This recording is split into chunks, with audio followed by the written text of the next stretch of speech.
Hello दोस्तों, यह class 9th के चैप्टर नंबर 6 जो विज्ञान का चैप्टर नंबर 6 है, जिसका नाम ऊतक है, उसका लेक्चर नंबर 4 है और लास्ट लेक्चर है। यह लास्ट लेक्चर और चौथा लेक्चर है। यहीं पे ये चैप्टर ख़त्म हो जाएगा। तो चलिए देखते हैं। इसमें दो टॉपिक बचे थे, तंत्रिका ऊतक और जो पेशीय ऊतक होता है। दो टॉपिक बचे थे, तो चलिए इनको देख लेते हैं। तो अब हमारा टॉपिक है पेशीय ऊतक। पेशीय ऊतक लंबी कोशिकाओं का बना होता है, जिसे पेशीय रेशा भी कहते हैं। जो लंबी कोशिकाएं होती है, पेशीय ऊतक जो होता है लंबी कोशिकाओं का बना होता है। जो पेशीय ऊतक की कोशिकाएं होती हैं वो लंबी होती है, जिसे पेशीय रेशा यानी मस्कुलर फाइबर भी कहते हैं। अब जो पेशीय ऊतक होता है लंबी कोशिकाओं का बना होता है, जिसे जो लंबी कोशिकाएं होती है पेशीय रेशा यानी मस्कुलर फाइबर भी कहा जाता है। यह हमारे शरीर में गति के लिए उत्तरदायी होता है, और ये जो पेशीय रेशा होता है हमारे शरीर में गति के लिए उत्तरदायी होता है। यानी जो पेशीय कोशिका होती है, पेशीय ऊतक होते हैं, गति के लिए उत्तरदायी होते हैं। पेशियों में एक विशेष प्रकार की प्रोटीन होती है, और जो पेशियों में एक विशेष प्रकार की प्रोटीन होती है जिसे सिकुड़ने वाला प्रोटीन कहते हैं, जिसके संकुचन एवं प्रसार के कारण गति होता है, और जिसके संकुचन एवं प्रसार के कारण गति होता है।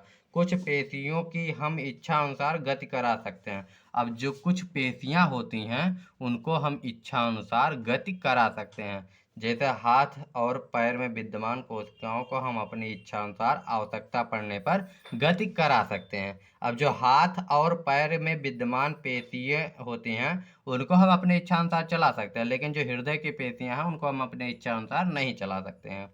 तो इस तरह की पेशियों को ऐच्छिक पेशियां कहते हैं, और इनकी गति को रोक नहीं सकते। जिनको हम इच्छा अनुसार गति करा सकते हैं और इनकी गति को रोक सकते हैं, उन्हें ऐच्छिक पेशियां कहते हैं। यानी कुछ पेशियों को हम इच्छा अनुसार गति करा सकते हैं, जैसे हाथ और पैर में विद्यमान पेशियां हम अपनी इच्छा अनुसार आवश्यकता पड़ने पर गति करा सकते हैं, या उनकी गति को रोक सकते हैं। जिनको हम अपनी इच्छा अनुसार गति करा सकते हैं या उनकी गति को रोक सकते हैं, उनको ऐच्छिक पेशियां कहते हैं। उनको ऐच्छिक पेशियां कहा जाता है। इन पेशियों को कंकाल पेशी भी कहते हैं, और जो ऐच्छिक पेशियां होती है इनको हम कंकाल पेशी भी कहते हैं, रट लीजिए। तो ऐसे पेशियां जिनकी गति को हम अपनी आवश्यकता अनुसार करा सकते हैं या उनकी गति को रोक सकते हैं, उन्हें ऐच्छिक पेशियां कहते हैं, और इनको ही कंकाल पेशी भी कहते हैं। क्योंकि ये अधिकतर हड्डियों से जुड़ी होती हैं, और ये जो होती हैं अधिकतर हड्डियों से जुड़ी होती है तथा शारीरिक गति में सहायता करती होती हैं, और ये जो होती हैं शारीरिक गति में सहायता करती हैं। सूक्ष्मदर्शी से देखने पर ये पेशियां हल्के या गहरे रंग के एक के बाद एक रेखाओं या धारियों की तरह प्रतीत होती हैं। और जब इन ऐच्छिक पेशियों को हम सूक्ष्मदर्शी से देखते हैं, जब सूक्ष्मदर्शी यानी माइक्रोस्कोप से आप इन ऐच्छिक पेशियों को देखते हैं, तो ये हल्के या गहरे रंग के एक के बाद एक रेखा या धारियों की तरह प्रतीत होते हैं। तब ये हल्के या गहरे रंग के एक के बाद एक धारियां जो होती हैं उनके रूप में प्रतीत होते हैं। इसी कारण इसे रेखित पेशी भी कहते हैं। अब जो ऐच्छिक पेशियां हैं इनके कितने नाम हो गए। ऐच्छिक पेशियों को कंकाल पेशी भी कहेंगे और इन्हीं को रेखित पेशी भी कहेंगे, तो इसको याद रखिएगा। जब सूक्ष्मदर्शी से देखेंगे तो इसमें हल्के रंग की रेखाएं या धारियां प्रतीत होती हैं, इसी कारण इसे रेखित पेशी भी कहते हैं। इस ऊतक की कोशिकाएं लंबी बेलनाकार शाखा रहित या बहुनाभीय होती हैं, और ये जो ऐच्छिक पेशियां होती हैं यानी ऐच्छिक पेशियां होती हैं, इसकी कोशिकाएं जो होती हैं इस ऐच्छिक इसकी मतलब जो इस रेखित कहते हैं, और इस ऊतक की कोशिकाएं जो होती हैं वो बेलनाकार शाखा रहित और बहुनाभीय होती हैं। तो ऐच्छिक पेशियां, कंकाल पेशियां और रेखित पेशियां एक ही पेशियां हैं। चलिए आगे बढ़ते हैं। आहार नली में भोजन का प्रवाह या रक्त नलिका का प्रसार एवं संकुचन जैसी गतियां ऐच्छिक नहीं। अब जो आहार नली में भोजन का प्रवाह यानी जब हम भोजन करते हैं तो आहार नली से जो अमाशय और अमाशय से होते हुए छोटी आंत और उसके बाद बड़ी आंत में जो जाता है, इसकी जो गति है यानी आहार नली में जो भोजन की गति है इसकी, और रक्त नलिका का प्रसार और रक्त नलिका में जो रक्त का प्रसार है और एवं संकुचन जैसी गतियां ऐच्छिक नहीं है। अब ये हो गया आहार नली में भोजन का प्रवाह, रक्त नलिका में का संकुचन एवं प्रसार और हृदय की गतियां, ये सब ऐच्छिक गतियां नहीं है। इनको हम अपने से कंट्रोल नहीं करते, इनको जब हम चाहें तब शुरू और जब जब चाहें तो बंद नहीं कर सकते हैं। इन गतियों को हम स्वयं संचालित नहीं कर सकते हैं, अर्थात इन गतियों को इच्छानुसार प्रारंभ या बंद नहीं किया जाता, और इन गतियों को हम अपने जब मन कहे तब चला लिए और जब मन कहे तो बंद ना ही कह सके। ठीक बा। तो चिकनी पेशियां या अनैच्छिक पेशियाँ इनकी गति को नियंत्रित करती हैं। अब जो इनकी गति होती है इनको चिकनी पेशियाँ या जिन्हें अनैच्छिक पेशियाँ कहते हैं। इसके पहले था ऐच्छिक पेशियाँ या रेखित पेशियाँ, इसके बाद है चिकनी पेशियाँ या अनैच्छिक पेशियाँ। अनैच्छिक पेशियों को ही चिकनी पेशियाँ कहते हैं। इनकी गति को नियंत्रित करती हैं।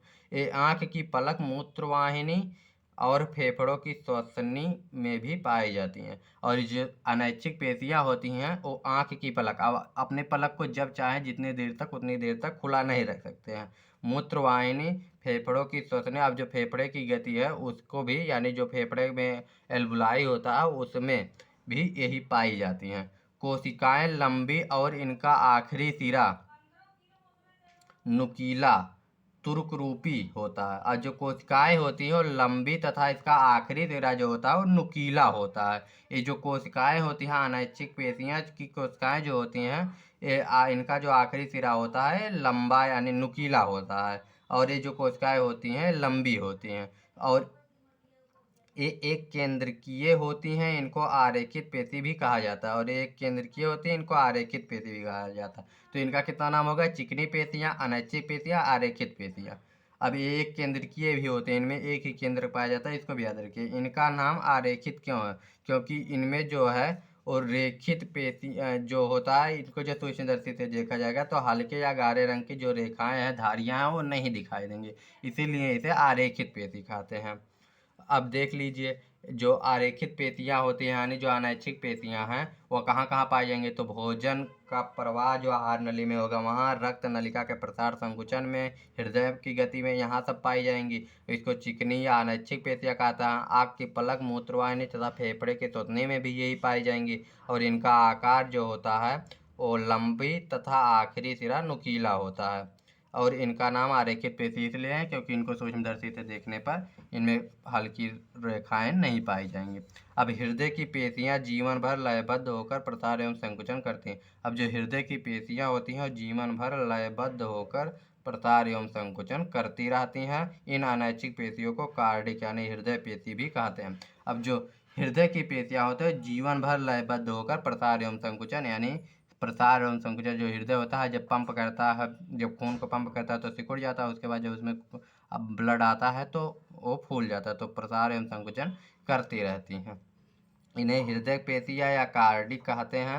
हृदय की पेशियाँ कोशिकाएं बेलनाकार शाखाओं वाली और एक केंद्रीय होते हैं। अब जो हृदय की पेशी कोशिकाएं होती हैं बेलनाकार शाखाओं वाली और एक केंद्रीय होती हैं। और जो हृदय की कोशिकाएं होती हैं शाखाओं वाली और बेलनाकार तथा एक केंद्रीय होती हैं। तो ऐच्छिक पेशियाँ हो गई। ऐच्छिक पेशियों के तीन नाम हो गए, ऐच्छिक पेशी, कंकाल पेशी और रेखित पेशी। और अनैच्छिक पेशी चिकनी पेशियाँ, अनैच्छिक पेशियाँ, आरेखित पेशियाँ, इसके तीन नाम हो गए। और जो हृदय यानी कार्डिक पेशी है या अनैच्छिक पेशी का एक प्रकार है। तो हृदय की पेशियाँ जीवन भर लयबद्ध होकर प्रसार एवं संकुचन करती हैं। और यह अनैच्छिक पेशियों को, और ऐसे अनैच्छिक पेशी जो जीवन भर लयबद्ध होकर प्रसार संकुचन करते हैं इन्हें कार्डिक पेशी कहते हैं। और हृदय की पेशी कोशिकाएं बेलनाकार शाखाओं वाली होती हैं। और अगर पूछा जाए हृदय की पेशी कोशिकाएं किस प्रकार होती हैं तो बेलनाकार शाखाओं वाली एक केंद्रीय होती हैं। चलिए और देख लेते हैं कि पेशीय कोशिका के बारे में थोड़ा सा। तो पेशीय ऊतक के प्रकार ये तीन प्रकार की होती हैं। पहला है ऐच्छिक पेशी, वह पेशियां जिन्हें हम अपनी इच्छा अनुसार गति करा सकते हैं, गति को रोक सकते हैं, उन्हें ऐच्छिक पेशी कहते हैं। अब वह पेशियां जिनको हम अपनी इच्छा अनुसार गति करा सकते हैं या उनकी गति को रोक सकते हैं उन्हें ऐच्छिक पेशी कहते हैं। इन पेशियों को कंकाल पेशी भी कहा जाता है क्योंकि ये अधिकतर हड्डियों में जुड़ी होती हैं तथा शरीर की गति में सहायता करती हैं। और ये इनको कंकाल पेशी भी कहते हैं क्योंकि ये हड्डियों से जुड़ी होती हैं और शरीर की गति में सहायता प्रदान करती है। सूक्ष्मदर्शी से देखने पर ये पेशियां हल्के रंग या गाढ़े रंग के एक के बाद एक रेखाओं या धारियों की तरह प्रतीत होती हैं और इसी कारण इसे रेखित पेशी भी कहते हैं।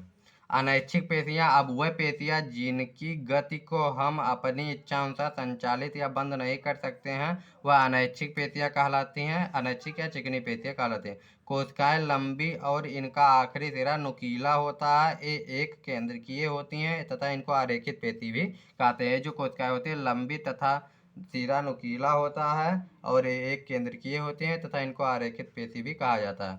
अब कार्डिक पेशी क्या होती है, तो हृदय की पेशियां जीवन भर लयबद्ध संकुचन करती है। अब जो हृदय की पेशियां होती है जीवन भर लयबद्ध और संकुचित करती रहती हैं और इन अनैच्छिक पेशियों को कार्डिक पेशी या हृदय पेशी कहते हैं, हृदय पेशी कहते हैं।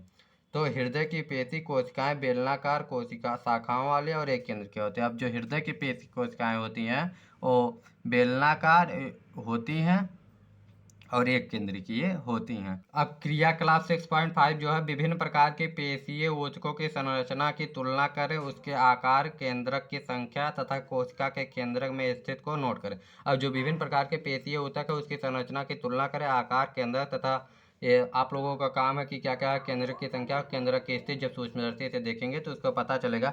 ये देख लीजिए, ये है पहला है रेखित पेशी। ये जो है रेखित पेशियों का संरचना, इसमें देखिए केंद्रक है, धारियां। अब जो रेखित पेशियां होती हैं उसमें धारियां दिखाई देती हैं, देखिए धारियां दिखाई दे रही हैं। अब इसके बाद दूसरा जो है ये चिकनी पेशियां हैं और ये जो है चिकनी पेशियां, इसमें देखिए धारियां कहीं पे भी नहीं दिखाई दे रही है, चिकनी पेशियां हैं। और तीसरा जो है कार्डिक यानी हृदय पेशियां और ये जो है हृदय पेशियां। इन सब का फिगर बनाना सीख लीजिए और इनको अपने नोट में इनको बना लीजिए। तो ये हो गई 3 पेशियां, पेशीय ऊतक, रेखित पेशियां तथा चिकनी पेशियां तथा कार्डिक पेशियां। ये 3 प्रकार के हो गए। इनके फिगर को ध्यान से देख लीजिए, इनमें क्या क्या कहाँ कहाँ पे है। चलिए अगला टॉपिक देखते हैं कि अगला टॉपिक क्या है। तंत्रिका ऊतक है, तो इसको भी देख लेते हैं। तो तंत्रिका ऊतक सभी कोशिकाओं में उत्तेजना के अनुकूल प्रतिक्रिया करने की क्षमता होती है और जो सभी कोशिकाएं होती हैं उनमें उत्तेजना के अनुकूल प्रतिक्रिया करने की क्षमता होती है। यद्यपि तंत्रिका ऊतक की कोशिकाएं बहुत शीघ्र उत्तेजित होती हैं। अब जो तंत्रिका ऊतक की कोशिकाएं होती हैं बहुत शीघ्र से उत्तेजित होती है और इस उत्तेजना को बहुत ही शीघ्र पूरे शरीर में एक स्थान से दूसरे स्थान तक पहुंचाती हैं।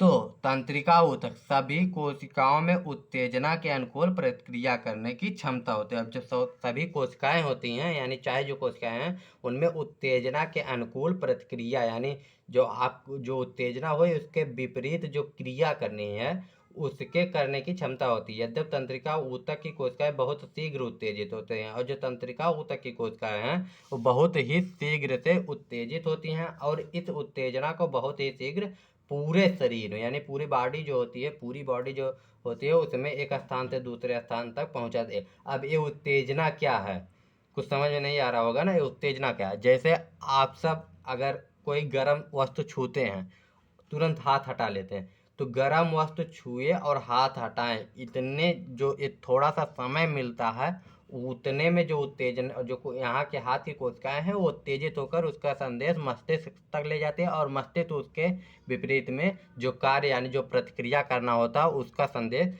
इन हाथ तक भेजता है, फिर हाथ आपका पीछे जाता है। इतने कार्य होते हैं।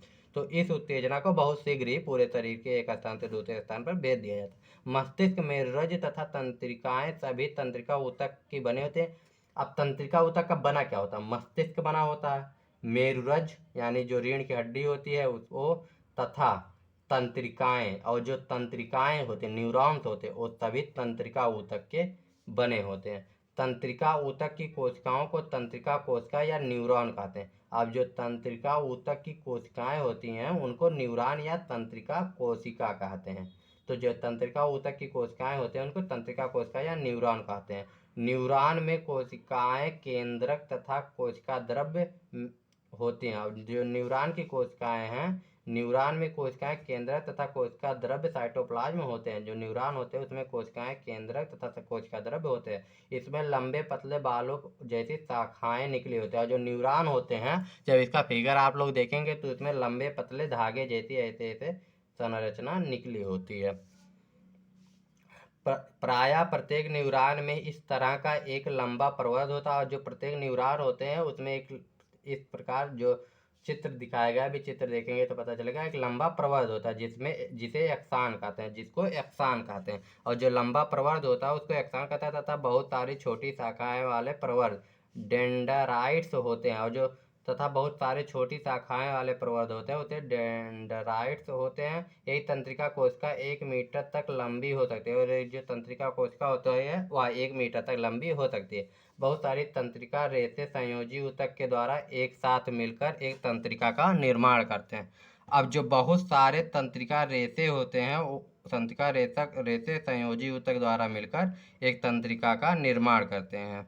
अब जो बहुत सारे तंत्रिका रेशे होते हैं वह एक साथ मिलकर एक तंत्रिका का निर्माण करते हैं। तो जो एक तंत्रिका कोशिका होती है 1 मीटर तक लंबी हो सकती है। जो एक तंत्रिका कोशिका यानी एक जो न्यूरॉन होता है वह 1 मीटर तक लंबी हो सकती है। तब बहुत सारे तंत्रिका रेशे संयोजी ऊतक के द्वारा एक साथ मिलकर एक तंत्रिका का निर्माण करते हैं। और जो बहुत सारे तंत्रिका रेशे होते हैं संयोजी ऊतक के द्वारा मिलकर एक साथ मिलकर तंत्रिका का निर्माण करते हैं। तो ये देखिए एक न्यूरॉन यानी तंत्रिका ऊतक जो है उसका एक फिगर है, इसको देख लीजिए। एक न्यूरॉन का फिगर है, इसको ध्यान से देख लीजिए और इसको अपने नोट्स में बना लीजिएगा। तो तंत्रिका रेशे से गुजरने वाली संवेदना को तंत्रिका स्पंद कहते हैं। अब तंत्रिका स्पंदन किसे कहते हैं? तो तंत्रिका रेशों से गुजरने वाली संवेदना को, जो तंत्रिका रेशे होते हैं उससे जो संवेदना गुजरती है उसे तंत्रिका स्पंदन कहते हैं। तंत्रिका का स्पंदन हमें इच्छा अनुसार अपनी पेशियों की गति करने में सहायता करता है। अब जो तंत्रिका का स्पंदन होता है वो हमें अपनी इच्छा अनुसार पेशियों की गति करने में सहायता करता है। तंत्रिका तथा पेशीय ऊतक का कार्यात्मक संयोजन प्रायः सभी जीवों में मौलिक है। और जो तंत्रिका होता है या पेशीय ऊतक का कार्यात्मक यानी जो कार्य करने का संयोजन होता है यानी जो तालमेल होता है वह प्रायः सभी जीवों में मौलिक होता है। यानी साथ ही यह संयोजक उत्तेजना के अनुसार जंतुओं को गति प्रदान करता है। और साथ ही यह संयोजन जो होता है, तालमेल जो होता है, उत्तेजना के अनुसार जंतुओं को गति प्रदान करता है। अब जो तंत्रिका रेशे से गुजरने वाली संवेदना होती है उसे तंत्रिका स्पंदन कहते हैं। और जो तंत्रिका स्पंदन हमें इच्छानुसार अपने पेशियों की गति में सहायता करता है। तंत्रिका तथा पेशीय ऊतक का कार्यात्मक संयोजन प्रायः सभी जीवों में मौलिक होता है। साथ ही यह संयोजन उत्तेजना के अनुसार जंतुओं की गति को प्रदान करता है। अब प्रश्न उठता है, उस ऊतक का नाम बताएं जो हमारे शरीर की गति के लिए उत्तरदायी है। अब ये पहला क्वेश्चन है तो इसमें पहला क्वेश्चन है कि उस ऊतक का नाम बताइए जो हमारे शरीर की गति के लिए उत्तरदायी है। पहला क्वेश्चन है जो कमेंट में आप लोग बताएंगे। सभी क्वेश्चनों का आंसर कमेंट में आ जाना चाहिए। दूसरा, न्यूरॉन देखने में कैसा लगता है? दूसरा है कि न्यूरॉन देखने में कैसा लगता है। तीसरा, हृदय पेशी के 3 लक्षणों को बताइए। चौथा, एरियोल ऊतक में के क्या कार्य हैं। और चौथा है जो एरियोल ऊतक के क्या कार्य हैं। चारों क्वेश्चनों का जवाब आप लोग कमेंट में बताएंगे। तो तंत्रिका ऊतक में बारे में थोड़ा सा और देख लेते हैं। तो तंत्रिका ऊतक की कोशिकाएं बहुत शीघ्र उत्तेजित होती हैं। जो तंत्रिका ऊतक की कोशिकाएं होती हैं बहुत ही शीघ्र उत्तेजित होती हैं और इस उत्तेजना को बहुत ही शीघ्र पूरे शरीर में एक स्थान से दूसरे स्थान तक पहुंचा देती हैं। अब जो तंत्रिका ऊतक की कोशिकाएं होती हैं बहुत ही जल्दी से उत्तेजित हो जाती हैं, यानी इतनी शीघ्र से उत्तेजित होती हैं कि आप सोच भी नहीं सकते हैं, और उस उत्तेजना को पूरे शरीर में पहुंचा देती हैं। मस्तिष्क मेरुरज्ज तथा तंत्रिका को ऊतकों की बनी होती हैं। और जो मस्तिष्क मेरुरज्ज तथा तंत्रिकाएं होती है तंत्रिका ऊतकों की बनी होती है। तंत्रिका ऊतक की कोशिकाओं को तंत्रिका कोशिका कहा जाता है और जो तंत्रिका ऊतक की कोशिकाएं होती हैं उनको तंत्रिका कोशिका कहा जाता है। न्यूरॉन जो कोशिका केंद्रक तथा कोशिका द्रव्य होते हैं इसमें लंबे पतले बालों जैसी शाखाएं निकली होती हैं जिसे यक्सान कहते हैं, तथा बहुत सारे छोटी शाखा वाले प्रवर्ध होते हैं जिसे डेंड्राइट्स कहते हैं। यानी जो प्रवर्ध होते हैं उसे डेंड्राइट्स यानी प्रवर्ध या डेंड्राइट्स कहते हैं। तो इसको भी देख लिए हैं हम लोग पहले ही कि डेंड्राइट्स किसे कहते हैं। एक बार फिर से देख लेते हैं। अब इसके बाद देखते हैं कि एक तंत्रिका कोशिका 1 मीटर तक लंबी हो सकती है। अब आप सोच सकते हैं कि एक जो तंत्रिका कोशिका यानी न्यूरॉन्स होता है वह 1 मीटर तक लंबा हो सकता है। तंत्रिका रेशे संयोजी ऊतक के द्वारा एक साथ मिलकर एक तंत्रिका का निर्माण करते हैं। और जो तंत्रिका ऊतक होता है यानी जो तंत्रिका ऊतक होता है वो तंत्रिका रेशे के साथ संयोजी ऊतक द्वारा मिलकर एक तंत्रिका का निर्माण करता है। तंत्रिका स्पंदन किसे कहते हैं? तो तंत्रिका रेशे से गुजरने वाली संवेदना को तंत्रिका स्पंदन कहते हैं। अब जो तंत्रिका स्पंदन किसे कहते हैं नोट कर लीजिएगा। तंत्रिका रेशे से गुजरने वाली संवेदना को तंत्रिका स्पंदन कहते हैं। तंत्रिका का स्पंदन हमें इच्छानुसार अपनी पेशियों की गति करने में सहायता करता है। तंत्रिका तथा पेशीय ऊतकों का कार्यात्मक संयोजन प्रायः सभी जीवों में मौलिक है। यह संयोजन उत्तेजना के अनुसार जंतुओं की गति प्रदान करता है। अब जो तंत्रिका का स्पंदन इच्छा अनुसार अपनी पेशियों की गति करने में सहायता करता है। तंत्रिका तथा पेशीय ऊतकों का कार्यात्मक संयोजन प्रायः सभी जीवों में मौलिक है। यह संयोजन उत्तेजना के अनुसार जंतुओं को गति प्रदान करता है। ये जो सारांश है यानी आपने क्या सीखा इसको थोड़ा सा देख लेते हैं। ऊतक कोशिकाओं का समूह था। अब जो ऊतक होता है वो कोशिकाओं का समूह होता है जिसमें कोशिकाओं की संरचना तथा कार्य एक समान होता है। जिसमें जो कोशिकाएं होती हैं उनकी संरचना तथा कार्य एक समान होता है। पौधों के ऊतक यानी जो पादप होते हैं दो प्रकार के होते हैं, विभज्योतक ऊतक तथा अस्थायी ऊतक। विभज्योतक यानी मेरिस्टेमेट ऊतक एक विभाज्य ऊतक है तथा यह पौधों के वृद्धि वाले क्षेत्रों में पाया जाता है। जो विभज्योतक ऊतक है या पौधों के वृद्धि वाले क्षेत्रों में पाया जाता है। अस्थायी ऊतक विभज्योतक से बने होते हैं जो एक बार विभाजित होने की क्षमता को खो देते हैं। और जो अस्थायी ऊतक होते हैं वो विभज्योतक से बने होते हैं जो एक बार विभाजित होने की क्षमता को खो देते हैं। इनको सरल जटिल ऊतकों में वर्गीकृत किया गया। जो विभज्योतक ऊतक है इनको सरल ऊतक तथा जटिल ऊतक में विभाजित किया गया। पैरेन्काइमा, कालेन्काइमा, स्केलर काइमा सरल ऊतकों के 3 प्रकार हैं। पैरेन्काइमा, कालेन्काइमा, स्केलर काइमा ये सरल ऊतक के 3 प्रकार हैं। जाइलम तथा फ्लोएम जटिल ऊतकों के 2 प्रकार हैं। तो एपिथेलियम पेशीय तथा संयोजी तथा तंत्रिका ऊतक जंतु ऊतक हैं। अब जो जंतु ऊतक के प्रकार हैं एपिथेलियम पेशीय तथा संयोजी तथा तंत्रिका ऊतक ये 3-4 हैं। हमारे शरीर में विद्यमान संयोजी ऊतक के विभिन्न प्रकार हैं जैसे कि एरियोल ऊतक, एडिपोज ऊतक यानी जो वसामय ऊतक होता है, अस्थि, कंडरा, स्नायु, उपास्थि तथा रक्त यानी रुधिर। तो संयोजी ऊतक के एरियोल ऊतक हो गया, एडिपोज वसामय ऊतक हो गया, अस्थि तथा कंडरा, स्नायु, उपास्थि, रक्त ऊतक। अब पेशीय ऊतक के 3 प्रकार होते हैं, रेखित, आरेखित, कार्डिक। जो पेशीय ऊतक होते हैं रेखित, आरेखित, कार्डिक होती हैं। तंत्रिका ऊतक न्यूरॉन का बना होता है जो संवेदना को प्राप्त तथा संचालित करता है। जो तंत्रिका ऊतक होता है और न्यूरॉन यानी तंत्रिका कोशिका का बना होता है जो संवेदना को प्राप्त और संचालित करता है। जो संवेदना को प्राप्त करता है और उसका संचालन करता है। तो ये 3-4 प्रकार के जो भी था पूरे चैप्टर में इसको अब हम देख चुके हैं। अब मिलते हैं अगले चैप्टर के फर्स्ट लेक्चर में। अगला चैप्टर जो भी होगा उसके फर्स्ट लेक्चर में। तब तक के लिए बाय बाय, टेक केयर। और जो क्वेश्चन दिया गया है उसका जवाब कमेंट में आप लोग लिख के भेजेंगे। पढ़ते रहिए। मिलते हैं नेक्स्ट चैप्टर में। तो जय हिंद।